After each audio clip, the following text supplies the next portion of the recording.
നയൻജി കലക്കി കേട്ടോ. 1968 Kalyanji അഞ്ചിയുടെ 1968 2023 last day, നാളുടെ 2024. ഇതുവരെ ആ പാട്ട് നിൽക്കുകയാണ്. മനുഷ്യന്റെ മനസ്സിൽ എന്താണ് മങ്ങാതെ മായാതെ നിറഞ്ഞു നിൽക്കുന്ന ഒരു ഗാനം. അതിമനോഹരമായിട്ട് ആലോചിച്ചു. Thank you sir. Congrats. Ouseppachan sir എന്തെങ്കിലും ഒരു മെമ്മറി ഉണ്ടോ ഈ ഒരു സോങ്ങുമായിട്ട് കണക്ട് ചെയ്ത ആ ഒരു കാലത്തൊക്കെ? ഹിന്ദി എനിക്കറിയില്ല. അപ്പം ഞാൻ ഇങ്ങനെ പലരോടും ചോദിച്ചിട്ടുണ്ട്, ഈ മൂക്കിന് ഹിന്ദിയിൽ എന്താണ് പറയാന്ന് ഞാൻ ചോദിച്ചിട്ടുണ്ട്. മൂക്കിന് അപ്പോൾ അത് വേറെന്തൊക്കെ പേരാണ്, ഇംഗ്ലീഷിൽ നോസ്. അപ്പം എന്താ ചോദിക്കാനുള്ള കാരണം, ഇദ്ദേഹത്തിന് ഏതൊരു എന്താ പറയാ, നമ്മൾ പറയില്ലേ ഒരു പെറ്റ് നെയിം എന്ന് പറയില്ലേ, ഈ ഒറിജിനൽ ഗായകനെ മൂക്കേഷ്, മൂക്ക് അനുനാസികം ഉപയോഗിച്ച് ഗംഭീരമായിട്ട് പാടുന്നത്. ചേട്ടാ ജനിച്ചു വീണപ്പോ ഇട്ട പേര് അല്ലേ? അപ്പൊ ഒരുപക്ഷെ അദ്ദേഹത്തിന്റെ മാതാപിതാക്കൾക്ക് ചിലപ്പം നല്ല ദീർഘവീക്ഷണം കാണും.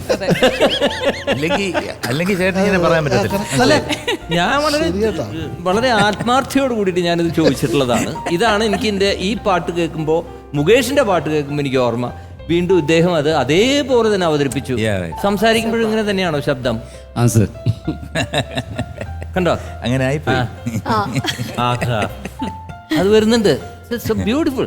ഇത് എന്തുകൊണ്ടാണ് ഈ പാട്ട് ഇങ്ങനെ തുടങ്ങുന്നത്? ഒന്ന് തുടങ്ങിയ അല്ലല്ല, അത് പാപ്പ സ്വരമൊന്നുമല്ല. 1 2 3 ചന്ദൻ സപദം. അതെന്തിനത്? യൂഷ്വലായിട്ട് 1 2 3 4 ചന്ദൻ സപദൻ സമത്തിൽ തുടങ്ങായിരുന്നല്ലോ. തുടങ്ങി കഴിഞ്ഞാൽ അടുത്ത line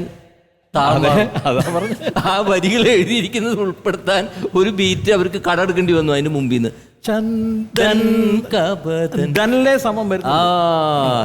I M the most happiest person ഇവിടെ. ശരിക്കും പറഞ്ഞു കഴിഞ്ഞാൽ എന്തോരം കഥകളാ വരുന്നത് ഒരു പാട്ടിൽ നിന്ന്. ഇത്രയും കഥകൾ, മനോഹരമായ കഥകൾ. ഇത് ഇത്രയും പഴക്കമുള്ള പാട്ടായതുകൊണ്ടാണ് ഇത്രയും മെമ്മറീസും എല്ലാം അതിനോട് ചേർന്നിരിക്കുന്നത്. ആൻഡ് ഷാ സാബ് ആപ് ഛാ ഗയേ. Super super. ഇപ്പോൾ പാടാം നേടാമിൻ്റെ ഞങ്ങളുടെ ഒരു ടീമുമായിട്ട് ഇത്രയും നാളത്തെ ഒരു യാത്രയായിരുന്നു. എന്താണ് സർ ഈ ഒരു നിമിഷത്തെ ഒരു ഫീലിംഗ്? എന്നെ സംബന്ധിച്ചിട്ട് പറയുകയാണെങ്കിൽ it was one of the best concept which I have seen. ഞങ്ങൾ പാടി തുടങ്ങുന്ന ടൈമിലൊന്നും ഇങ്ങനത്തെ റിയാലിറ്റി ഷോ ഒന്നും ഇല്ലായിരുന്നു. So this a great opportunity. And the best thing is tension ഇല്ലാത്ത ഒരു പ്രോഗ്രാമായിട്ടാണ് കണ്ടത്. Because we were so well briefed. All schedules were given to us in advance. I know it made us, what to say, free at home. പിന്നെ MG സാറിൻ്റെ വരെ എല്ലാവരും ഇവിടെ ഇരുന്ന് they known to each other, orchestra, they all, what to say, were very good. Thanks a lot Amrita TV for this wonderful opportunity.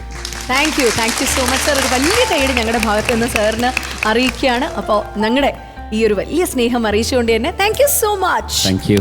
പാടാം നേടാമിന്റെ mega event ഈ ഒരു വേദിയിൽ സംഭവിച്ചുകൊണ്ടേ ഇരിക്കുകയാണ്.